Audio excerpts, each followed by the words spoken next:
Well, hey now, folks. John Duffin here, Duffin Media, Duffin Coaching. Welcome to NoFilter.net. Welcome to my live stream, JD Gets Authentic, where what we get to do, we all get to meet at the intersections of business, communications, and yes, sports to make sure that we're optimizing your communications by leveraging your voice. And folks, I'm thrilled that you're here. We're having a little pre-holiday cheer, as a matter of fact. And if you happen to be joining me live this evening, welcome. Thrilled to have you. If you're watching on the replay, that is great too. So, folks, what do we do here? Well, I already gave you the theme, but overall, what exactly do we get to do? I drop a few top tips. The whole idea, the whole point is this. There is so much in common with business and sports. And obviously, sports is a business, clearly big, big, big business. But the fact of the matter is, if you happen to be in business, the whole point of this, we can learn from the most visible business leaders, sports players, sports coaches, sports execs. And for me, I'm all about communications. That's what we get to do here. So every time we are back, I drop a few top tips that I've been able to utilize, that I've curated, or that I've experienced that have helped others advance the ball, move forward, advance their business careers, have overall more success. And to me, sometimes the easiest way to explain them is to compare them to some sports. So that's the whole foundation. I'm thrilled that I get a chance to be on this platform. I am an absolute fan, not about this. The people that are here before me, there's a lot of them. Some real elite athletes. Jeremy Roenick, JR, Eric Burns, Will Clark, former MLB. Oh my God, and MLB referee. Hello. Tim Peels. Look, you've got some really elite sports figures. Oh, and me too. I won the fourth grade math bee. So there you have it, right? So I feel like I'm right there with Hall of Fame athletes and world class leaders. But enough about all that, right? If you happen to be here live, we got a comment section. Drop a note in the comments. I would love to know that you're here. As we're rolling along, my goal is to acknowledge everybody that shows up. I hope I get to do that in this platform tonight. I hope if time permits. Another thing, which is a really cool feature about No Filter, which is what we call the knock button. So there is a knock button at the bottom of the screen on your left-hand side. Looks like that, right? When you knock on there, here's what happens. You're actually showing up into my studio and we get to communicate in person in real time. And it's one of my favorite things. So you happen to be here. If you happen to be watching me live, either drop a note in the chat. We'll add that to the conversation or knock on the door. I'll open the door and I will let you in a heartbeat. All right. So that's just some of the minor ground rules. So what I thought about tonight is this. Look, obviously, as I said, we're literally in the holiday blitz and rush. Folks, if you've just gotten done celebrating Hanukkah or if you continue to celebrate Hanukkah, great. Enjoy. Happy Hanukkah. We're just about ready to hit Christmas in a few days. So I know everybody is crazed, right? But the business world doesn't stop, just like the sports world. I'm a Philadelphia guy, and our Philadelphia Eagles will be playing on Christmas late afternoon, right? So their world doesn't stop. The business world doesn't stop. We've got 2024 that's literally right here. So my intention tonight is to remind people that while some people have the gift, the luxury, the privilege of getting some downtime, a lot of people don't, right? So, and if you get that downtime, if you're in a position and you're lucky enough to be able to get some free time over the holidays to relax, enjoy your family, here's what happens. You come back and there is no room for ramping up. You just get rolling right after the new year. So what I was thinking about was this ability to be able to, if you're in a business organization, I came from the world of sales management. My background is communications. In addition to the work I do with Duffin Media and Duffin Coaching, another thing I've done is I happen to have had 25, well, it's actually more than 25 successful years in the broadcast digital ad sales space, right? So what does that mean? I got to tell you, this was right at the time where often for any of the companies that I worked with, they dropped your final revenue numbers for the following year. And in this case, 2024, they dropped the final numbers. I was with 4 different companies. They all did pretty much the same thing and almost on the same day, which was you got your final numbers right before the holiday season. They wanted to get it off their plate too. So you might have been negotiating for months, but now they're giving you what they're expecting of you in the coming year. So you typically would get that. And sometimes it would be good news. Sometimes it would be rough news. But here's what I want to talk about tonight, right? Boom. The topic tonight, managing up, down, and sideways. Because unless you're a one-person band and one-person entrepreneur, and I know plenty of them, and I started out, and that's what I did with Duffin Media, right? Just me. I'm grateful to say that's now a little less so. But unless you're that, most often you either are working for a team, you are leading a team, you have teams all around you. And so it is imperative that you are able to manage up, down, and sideways. Because remember, you start the following calendar year, 2024, and you are rolling. So one of the things I think about is how do you set yourself up for success in the coming year when everything stops and then everything starts frenetically in a matter of a week? Okay. I'm going to start right away with a tip right off the bat, so I don't make you wait any longer than we already have. And folks, as I said, this is an interactive show. So if you happen to be around, you agree with what I'm saying, chime in. You disagree with what I'm saying, oh my God, chime in. We'll have it out, right? Nobody is going to be shut down. I want to hear what you have to say. I want us to be able to have a legit dialogue, okay? So here's the very first thing I'm going to remind everybody, whether you're a team leader, especially if you're a team leader, okay? You've got to be able to get buy-in from your team. It is your responsibility that everyone buys into the vision, okay? You have that responsibility. It is not incumbent upon your team, your sales team, to force themselves to buy in. I'm going to share this with you. In 2024, I'm telling you, there is no loyalty on either side anymore. Tell you what else, there's a lot less intimidation. This goes for sports. This goes for business. The teammates are often as or more powerful than the manager. Why? Numbers, strength in numbers, right? Right. You've got, for God's sake, if, say, for instance, you've got a 12-member basketball team, 20-something member hockey team, 40 some odd players on a football team, not counting the practice squad and what have you, they're not going to fire 40 people. They're not going to fire the 25, 26-member Major League Baseball team. They will fire the manager. They will. Hey, a show that I'm a massive fan on nofilter.net, and it also happens to be one of the fastest growing and highest rated hockey podcasts in the country right now, is a show called Snipes and Stripes with my buddy Jeremy Roenick and my new friend Tim Peels. And they were talking last night about the Buffalo Sabres at home, where they just have been showing no energy, getting beaten up at home with one of the most loyal, enthusiastic fan bases in the NHL. The question they were asking last night is, well, what do you do about it? And I remember thinking, you cannot get rid of the team. You're just not going to. You could scream and yell, but they're under contract. So they're getting paid. So you're just going to make them even less willing to play. Often, it's the frontline manager that's at the biggest risk. So to me, when I'm speaking in this case, and I'm talking about managing up, down, and sideways, first we're going to talk about managing down.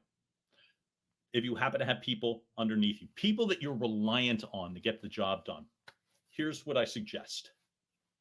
In business, for them too, your team has to know the vision. They have to know you buy in. They have to know that you specifically feel committed to the vision, and more importantly, that you believe in the vision. They have to know that. If they don't see it from you, and if you don't get their buy in, you're not going to get them to perform. Now, you might have certain individuals, certain salespeople, certain athletes. They're going to perform for anybody. They're going to perform for everybody. It's their nature. But the fact of the matter is, so often now, you talk about, oh, this generation needs to be coddled, and they don't they don't respect authority, and that may or may not be true. Hey, if you have thoughts about that, again, knock. Let me know that you're here. But the fact of the matter is, what I would say is, it doesn't even matter. You know why? Because with that being said, one of the biggest challenges is they don't care. They don't care. They're not afraid. They're not loyal. They're there to do a job. It's you that has to instill, not fear, because it doesn't really work anymore. At least not from the front line or middle manager from the sales organization. They'll just laugh in your face.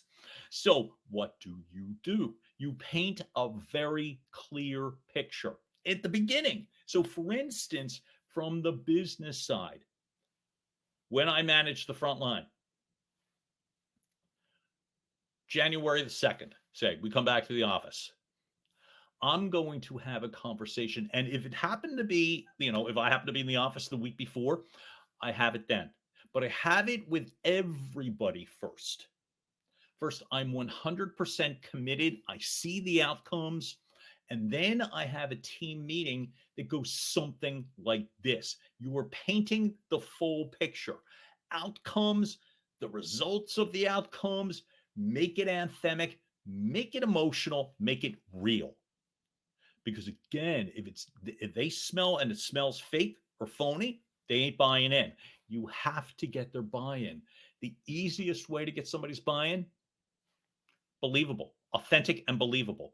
So tip number 2, give them as much information as you have without pointing fingers or deflecting. Here's something I remember watching way more than once in regards to conveying business or goal information. Well, yeah, but they dropped the numbers on me, so I have to give this to you. Okay, that's hideous. Hideous, right? If you don't buy in, the players are not going to buy in. They're just not, right? So, case in point, a sports example. I remember this. So, just a few years ago, Rob Thompson is now the current manager of the Philadelphia Phillies. It was almost the same players during the season. Rob Thompson came in, former Yankee, and he came in at about the midway point of the season, and this is probably 2.5 years ago. All right. The former manager of the Philadelphia Phillies was having a brutal time. The players had no energy, no results, are literally sleepwalking. If you are a Philadelphia native and or a Philadelphia Phillies fan, you know that doesn't even remotely sound like the Philadelphia Phillies, but it was happening. No energy, no effort, no initiative. These are the same people. The manager in play, honest to God, was an all-star manager and so highly well known, they fired him. They bring in Rob Thompson. Rob Thompson comes in. Everything takes off from there. Players love them. The players love each other. The fans of the players love each other. Everything explodes. You know why? Because there's buy-in. There's buy-in. That's all it is. It's more than just cheerleading or rah-rah. It's legitimate. Paint the picture. The outcomes, how each individual salesperson and or executive factors into the vision. Remember, give them the information. Secrets, obviously, you can't say every single thing, but say as much as you're able. People want to feel included. And again, remember, you could scream, holler. It just doesn't work in 2024. It doesn't work in sports anymore. Used to be the case all the time, right?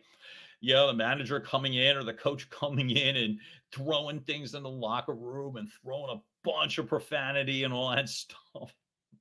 Players would just look at them like they're nuts. You know what I mean? Now continue to play on their social media pages, sign new endorsement deals. They have to, number one, know what's going on, know what their role is, not in an orderly, bossy way, but where they factor in, provide as much information as possible. When you're in business, you've got a collective goal. And each person has something to do with that collective goal. You've got to be able to get each individual to buy into the team goal. How can you do that, right? You're saying, yeah, that's nice, but how can you do it? Provide the information. Provide the outcomes.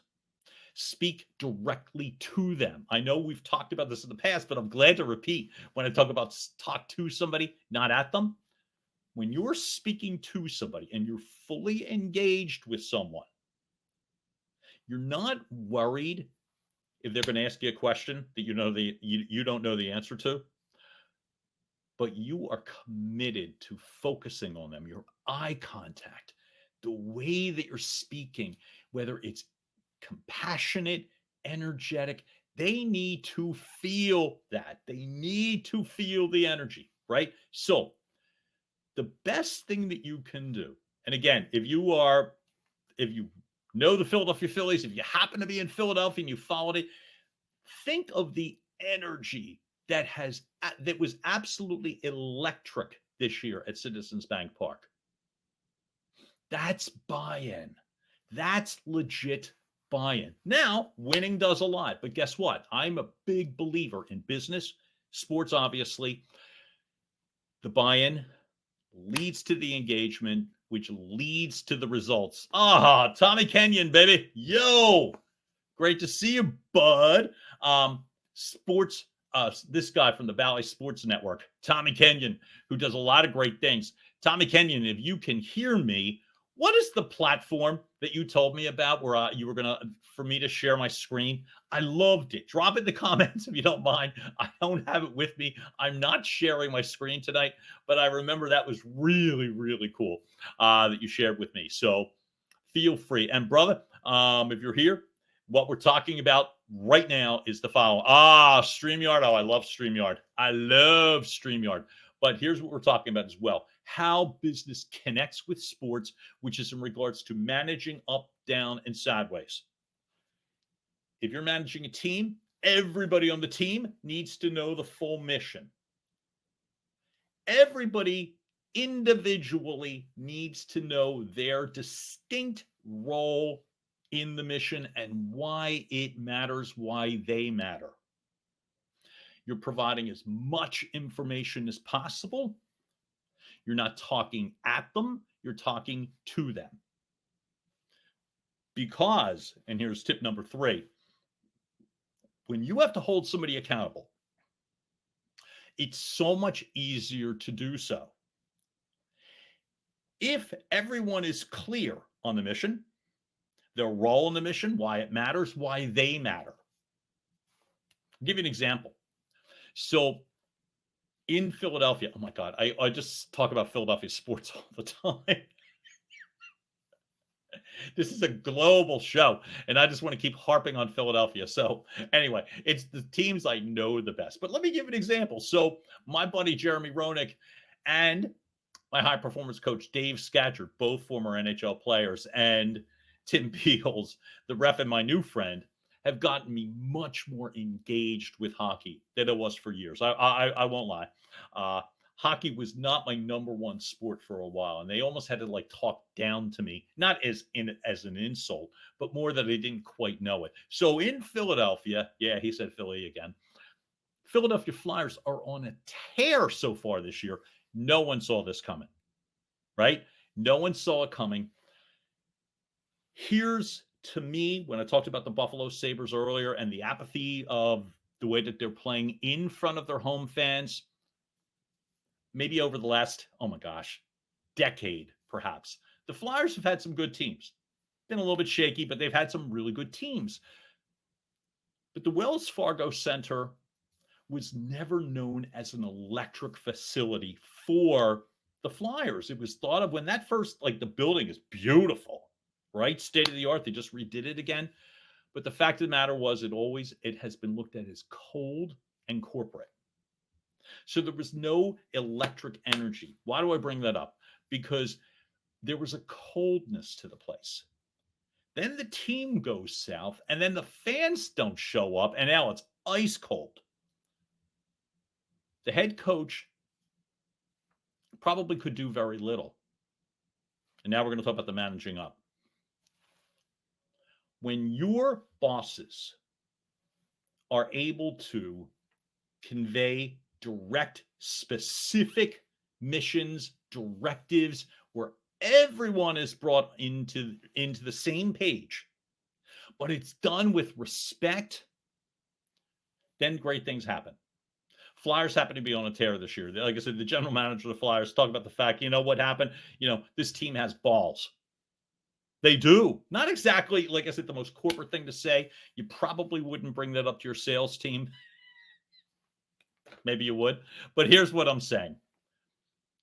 The team clearly buys into senior leadership, and the head coach and his boss are in sync.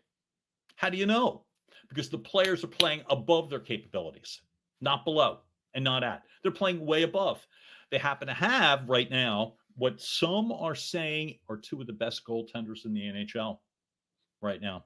The energy is insane. Now, the crowds are building. It's not a finished product yet, but the Flyers happen to be on a tear. When senior management and lower level management, middle management, whatever you want to call it, are in a good place, good things happen. I'll give you an example for me in business, right? When I first started as a manager, a couple decades ago, when I first started a couple of decades ago, the fact of the matter is it was tough for me because I was so afraid of doing the wrong thing that I rarely did the right thing. So my subordinates could feel that. I was more worried about keeping my job. So my idea of managing up was to tell my boss whatever I thought she needed to hear. Here's what you should be doing. Here's what you could be doing. Experience taught me that. And I've come to realize as time went on, I need to be demonstrating that you're fighting for your team. Your team needs to know that you're fighting for them. You're the leader. You're the visionary. It's not just your job to point fingers. I strongly believe that the Flyers are turning around because senior management gets the fact that it matters a ton. And the head coach and the general manager are in unison. Things are going well. Let me give you another example of sports, and he's going to say Philadelphia again. Philadelphia 76ers are on an absolute on-fire tear too. Joel Embiid, Tyrese Maxey are, you might say, that duo is one of the strongest, right, playing some of the best ball in the NBA. Last year, it was a trio. Joel Embiid, Tyrese Maxey, James Harden. James Harden, future Hall of Famer. Say what you will, right? The dream was to get the three together, build a supporting cast, run right to the NBA Finals. Didn't happen. They say that senior Sixers management had offered James Harden, or said they were going to offer him a max contract, and then they changed their mind. James Harden takes his ball and goes home. Terrible attitude permeates through the rest of the team. Sixers just get literally smoked early in the playoffs last year. The head coach gets canned. James Harden goes and signs another big contract in another town. What happens? Sometimes less is more. Folks, if you're the manager and you've got somebody underperforming, and it's not because they're trying, but because they are dead weight or they're angry or they've got a terrible attitude, you've got to get to this fast now because it's going to go through the whole rest of the team. They let James Harden go. You've got a duo. Sixers are tearing it up in the NBA East. So what can you do about that? What can you do about that, right? Which is keep your eye on your team. Remember I talked about the accountable part? Here's how it can work, right? So the way it works is you paint a really clear picture for your team, right? The managing down, the managing up. You make certain when you're speaking to your manager that that person understands that you're there fighting for your team. So you don't want any blindsides, bad surprises, sudden moves. You want upper management to be able to convey to you what's going on so that you get the chance to convey it to your team. Because your team has to always feel like not just that you're the leader, but you're looking out for them. Those are the ways the teams excel. When you've got a talent, a salesperson, they could be really good. Like I said, using one example, this happens all the time. Not picking on James Harden. If you're listening, watching, great. I stand by my words. But the fact of the matter is, what I'm also saying is that it's not just him. And it's not making him a bad person. It's just he was done. Done. Based upon what he believed something wrong that in his mind was unfixable. His words. This is broken. This bond is broken. We're done. This is a blind side, according to James, between upper Sixers management and the player. Coach is nowhere in the middle of this. And then the coach gets fired, the former coach. All of that is to say there are chains, there are channels. If you are the local manager, you got to make certain that you know exactly what's going on upstairs, because you're going to be the one as the conduit conveying all this information, remembering the fact that you painted this vision in the beginning of the year. You painted the vision of which everyone bought in because you really went to a lot of trouble to make certain that everyone bought in. You described it. You gave all that information. Tommy, without a doubt, a ton of history between Morey and Harden and the Rockets too. Oh my God. And parties going on at the Hamptons and the Jersey Shore. You're absolutely correct. But here's the thing. Doc Rivers is the one in the middle. Doc Rivers loses his job as a result of this. Daryl Morey keeps his job, obviously. James Harden gets another job right away. So that's why I'm saying, if you're a manager and you're leading people, you need to know everything upstairs. You get the information first. You get it completely so that you can disseminate the information all the way through. Damn right. And D'Antoni too. Damn right. So that you can disseminate the information, because your team has to see you as their leader, looking out for them. Because again, ultimately, they're the ones that are going to help you do your job. Right? You want to keep your own job? The people that are working for you are the conduit. And really, they're the only ones. They're the only ones that are going to be able to help you. I found that out. Like I said, when my first managerial job, it took a really dear friend of mine to remind me. I was like the weird paranoid type. Like I was so afraid that if I said or did something wrong, I was just going to lose my job. So I spent, God, it was awful, an inordinate amount of time kissing up to my boss. Foolish. Now, I kept my job anyway, so I guess things worked out. But it was terrible. That was like a trial by fire. Time and experience and really good people around me reminded me these levels really matter. Now, one more link to all of this. Say you're not a manager. Say you have a manager.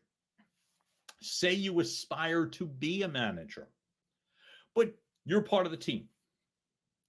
Obviously, you've got more control than you ever did. 2024, you've got more control than you ever have had before. People can't threaten you out of a job. The fact of the matter is the loyalty thing. Companies have no more loyalty. They don't.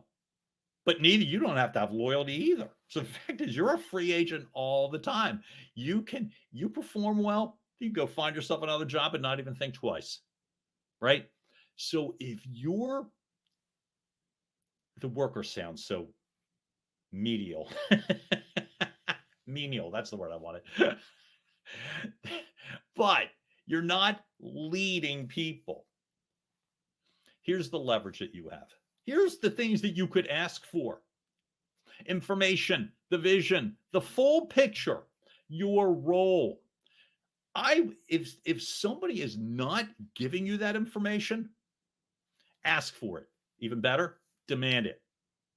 Keep asking. Ask until you get it. Why? Here's why. In business, look. Player analogy. Tyrese Maxey, starting point guard, Philadelphia 76ers. Outstanding. Best attitude, killer work ethic. And the truth is, maybe people saw that he was going to be the caliber that he is. I didn't. I think, he'll be good. He seems like fun. He seems like good energy, a nice guy. Has exploded. Him and Joel Embiid, we talked about one of the best duos current, the way that they're playing, one of the best duos in the NBA right now. His attitude is spectacular. The fact of the matter is, it is clear that he is included. It is clear that he is a key cog in the wheel. In business, when you are performing, you have leverage. So you might be thinking, you know what? I'll go out and ask for a raise. I'll ask for a promotion. I'll ask for a new car. Great. What you really would benefit from, information, the full picture, the full mission, know everything. Why? Because you can leverage it. You can leverage it to help your own performance because information is power. That's such a cliche. Sorry. But the fact is, it is. If you know, for instance, next week, say January, and you're given your goals as it stands, the number one question I would ask, because I've been asked it and I've asked it myself, how do I exceed these goals? You've now told me as a manager what the vision is, what my role is. How exactly do I exceed these goals? And how will I know when I exceed them? What do I need to do to be past that? Have them tell you. Why? Because when you do, you won't just make the All-Star game, as Tyrese Maxey very well may this year. Here's what else can happen. This puts you in a position to become a leader because you're not trying to hide or back away. You're looking to get into the limelight. So for me, as information is key, ask what you can do to exceed these goals. How will you know? And what will happen when you do? Right? Those are the sorts of questions that leaders want to answer. That's what you want to hear. Not how many sick days do I have? If I call out sick every Monday, is that okay? Um, why am I not making more? Those are questions that are a drag. Doesn't mean you shouldn't ask them. But what I'm saying is those sorts of assertive questions put you in the position of a future leader. Okay. So this is what I'm thinking. We all get this chance right now. If you're lucky, we talked about it before. There are some people that are working straight through the holidays. And if you are, first off, thank you. There's a lot of professions where you are needed. But if you have the chance for a little bit of downtime, start thinking about information. Start thinking about your role in an organization. Are you upper management? Are you middle management? Do you lead a team? Are you part of a team? Don't take information at face value. And I don't mean that being sarcastic or cynical. You want to know everything. If you're given goals by upper management and you're receiving them, ask a lot of questions. Not why are the numbers so high, but how can I hit them? This is my strategy. What can I do? What are you seeking? How can I exceed these goals? And if so, what will happen if I do? At any and every level, you want to know the whole thing. If you are the one that is responsible for leading a team, you want to make certain that your team buys in. During this downtime, really be thinking hard about the fact you've got to paint a really clear picture. This is a pressure situation, but it's a great situation when you nail it. Talk with real emotion, real engagement. Talk to each individual in your organization. Make certain that they know exactly what their role is, what they need to do, why it matters, and when they get to these outcomes, what's in it for them. Because then you get this chance to hold people accountable and not that old school hollering at managers and hollering type managers and pointing fingers. Accountability is, somebody said it. Oh my God, I heard this another thing, like the highest and best form of love. Because you're trying to help somebody get to the place where everyone agreed you want to get to. So the pressure, if you want to put any on yourself, is making certain that your team really knows the full picture of the mission for 2024. Because what happens? What's in it for you? You've got a team that buys in. When a team buys in, they can move mountains. So, folks, I'm going to leave it at this, right?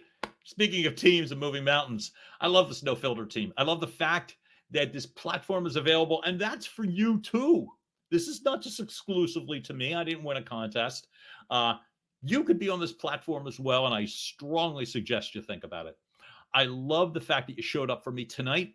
Again, what we keep doing is this, weaving in the ability to communicate well, the ability to drive business, and the ability then to be able to utilize sports to describe it a little while longer, a little better and a little clearer so that you can move a little while longer.